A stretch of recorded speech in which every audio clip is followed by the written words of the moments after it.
Today, Mommy and Ava are reading When Lightning Comes in a Jar by Patricia Polacco. How I remember that day. Grandma and I stood in her front window waiting for my relatives to come. I can't wait to see them all. I said to her. I know, she answered. Will they be jello like there always is? I asked. Yes, she answered. And baseball and croquet like there always is? And bag races too?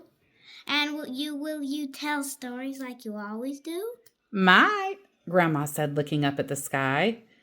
And we might catch lightning in a jar. Lightning in a jar? I asked. This was new. And then my relatives started driving up by the carload, one after another. Finally, the car I was waiting for rolled up and my 5 cousins piled out. Sandy, Freddie, Billy, Lydia, and Carl. Sandy, Lydia, and I squealed and ran for the porch swing, just like we always did. We held hands and pushed the swing with our bare feet. We told secrets that we had been keeping for a whole year. I told them about the lightning in a jar.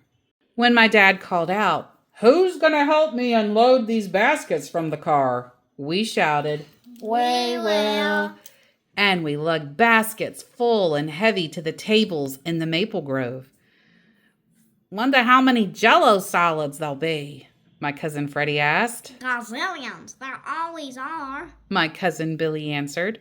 Sure enough, there were gazillions. They jumped and shook every time we bumped the table. They seemed alive. Bet there'll be as many meatloafs, too, my brother chimed in. There they were as we unpacked them. Zillions of meatloafs. They were all different, too. Each auntie had her own recipe, including Aunt Bertha, who made one with a hard-boiled egg in the middle. There it is. When we cut it, there was a perfect slice of egg, like a giant eye. Our aunties and Grandma flitted around the table like butterflies, going from flower to flower. They perked up the lettuces or rearranged the tomatoes and set slices of meatloaf so they looked perfect. And there's that meatloaf that looks like it had an eye. When Grandma and the aunties took off their aprons, we all knew it was time to gather around the table. We all held hands. Uncle Waylon said the blessing. Then everyone sat down and dove into the food, piling it high on their plates, some as high as haystacks. My brother Richie was sitting with some older girls that came up with our older cousins. He was acting silly. I could tell he liked one of them. Embarrassing. When we thought we couldn't eat any more, Grandma and my aunties put their aprons back on and started getting all of the pies and cakes from the kitchen. There was something magical about my grandma and her sisters this day, like they knew something they weren't telling. I did wonder how Grandma was going to catch lightning in a jar, and every so often I'd stop her and ask her how. She'd just smile and say, "Easy, someday you'll do it too." After we ate, it was time for our annual baseball game, my dad and uncles against us kids. "Batter up," my dad called as my cousin Billy stepped up to home plate. Lucky he was on our team. He could hit anything. When he was out at field, he'd leap into the air and make impossible catches. "That kid can jump higher than a cow's back," our uncles used to say.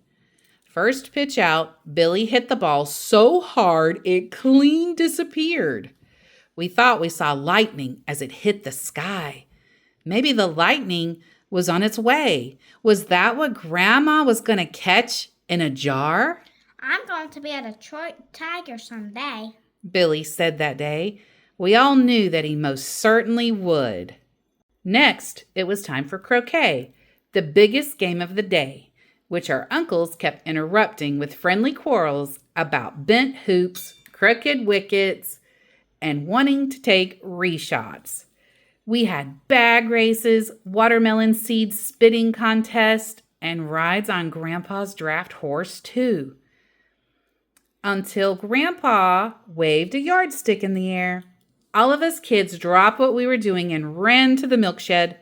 We knew it was time to get measured. We did this every year. I liked looking at the marks of my grandma and her sisters and brothers on the same doorway, some shorter than mine. Hard to imagine that once they were little, just like me. Aunt Bertha had gone to the house and fetched all the family portrait albums. The auntie showed us old brown photos and pointed. That was their father, who saved souls as a circuit preacher when he wasn't farming. Look, there were their favorite horses. Their eyes sparkled when they showed us their wedding pictures. The aunties were all married in their mother's parlor. I watched Grandma to see if she would summon the lightning from the sky. "It's time for a family photo," Aunt Iva called out as she jumped up and grabbed her camera. We kids didn't like this part because it meant that any dirt on our faces would be scraped off with a hanky that our aunties had spit on, especially mine. "Everybody smile," Aunt Iva sang out. After this, the kids started to chant, "Stories, stories, stories, please." Grandma and her sisters and brothers started quiet and slow. Uncle Ernest told about milking cows faster than lightning. Grandma told about how she and her sisters walked 7 miles to a one-room schoolhouse over in Lock Center, and how each of them taught in that same school. Then there was some quiet as Aunt Iva started fanning herself. We knew she was getting ready. "I remember the day I was driving the rig home from school when I came upon a real rattlesnake." We all looked at one another. Rattlers weren't around these parts, so we knew this was going to be good. "That thing was all curled up and shaking its tail.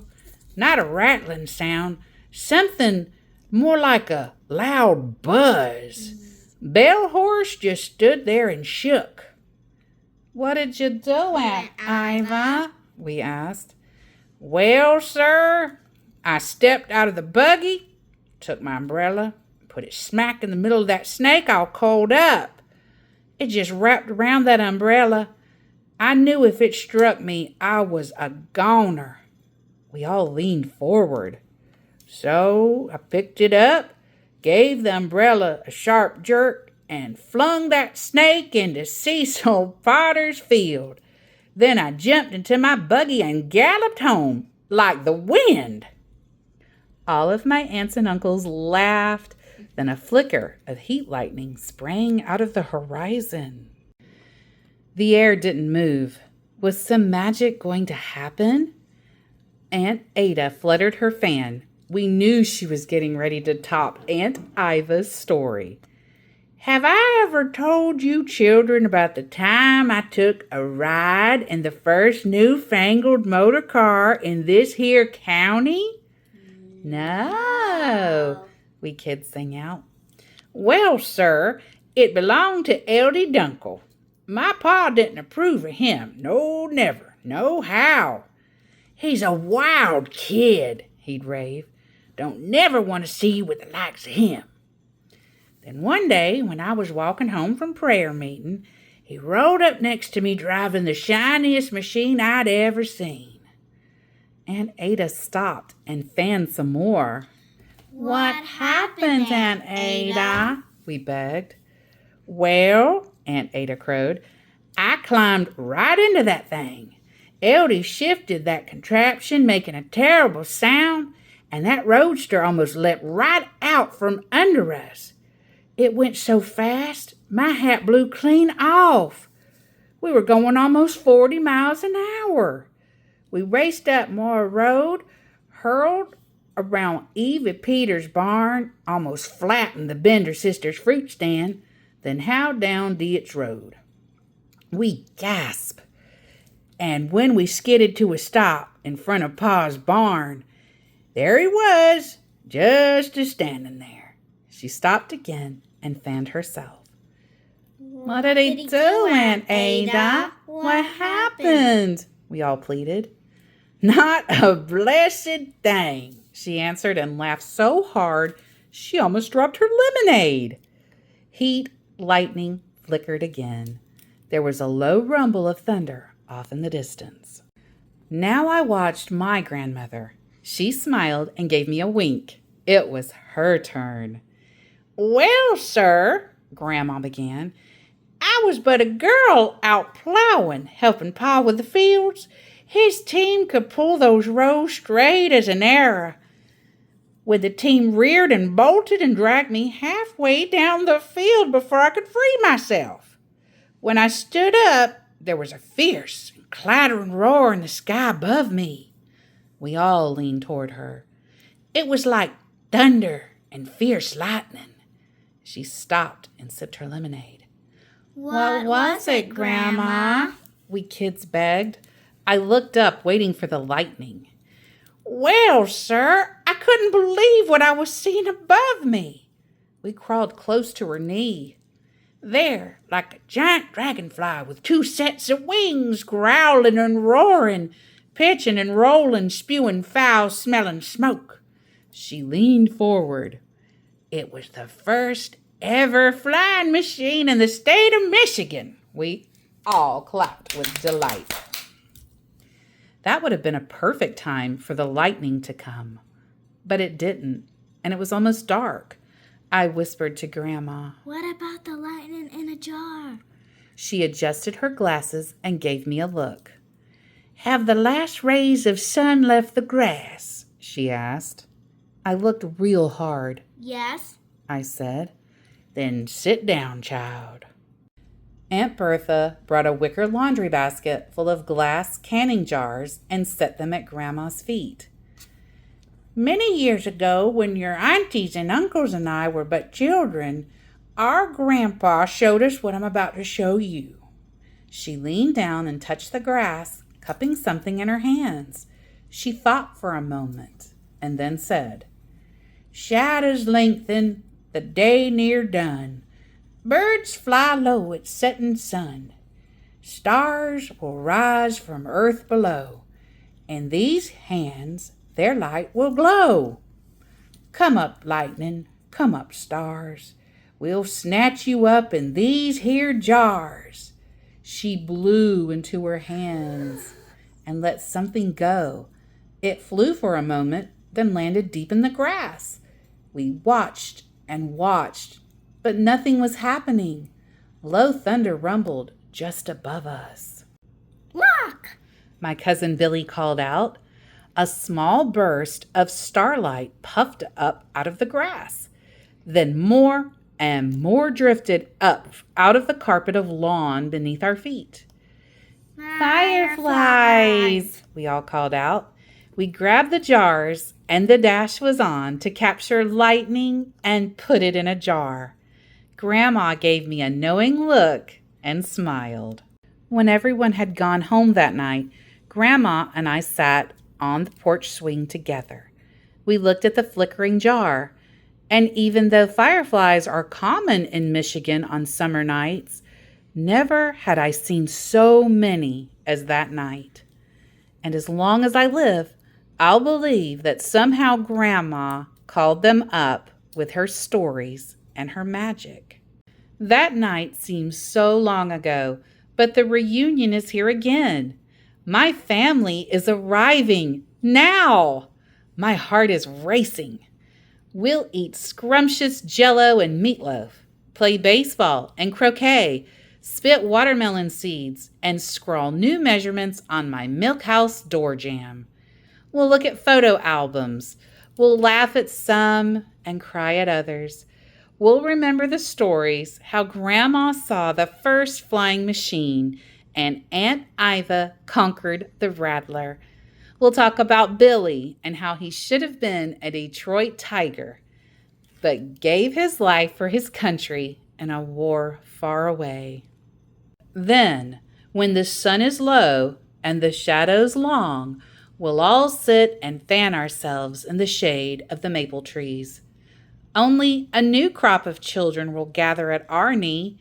My father, my grandmother, my aunts and uncles are no longer here. So now it is we who must tell their stories and bring them back for fleeting moments. Then I will show the children the magic that my grandma showed me.